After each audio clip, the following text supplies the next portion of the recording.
Fox News studios in New York City. We are talking to the next generation of Americans tonight.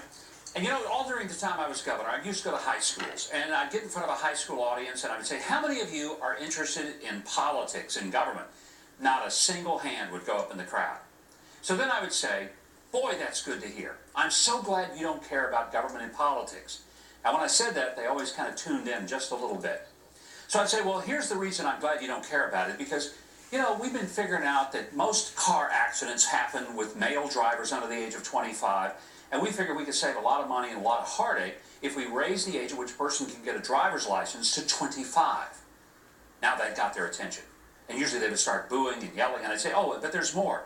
We've also decided that we're going to raise the age at which a person can date, because sexually transmitted diseases are a serious problem among younger people. And so from this point forward, we're going to pass a law that you can't date without a parent on the date until you're 30. Now that they were really screaming and going nuts.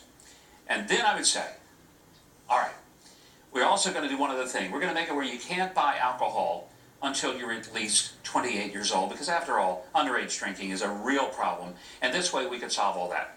Now by that time, virtually everybody in the high school assembly was yelling and screaming, and then I would say to them, wait a minute, you guys told me you didn't care about politics and government. And the fact is, if you don't care, and if you don't vote, we can do anything to you that we want to. And I said, you're always going to hear this stuff about, well, we are working for the people. I said, politicians don't work for the people. Are you kidding yourself?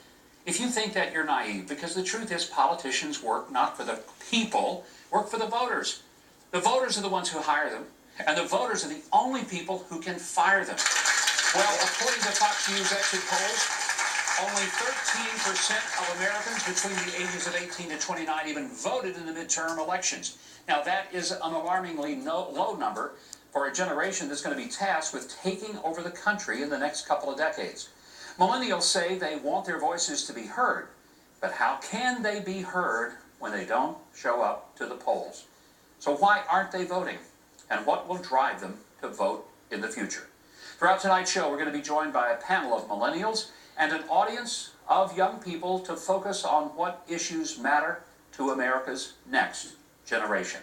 Let me now introduce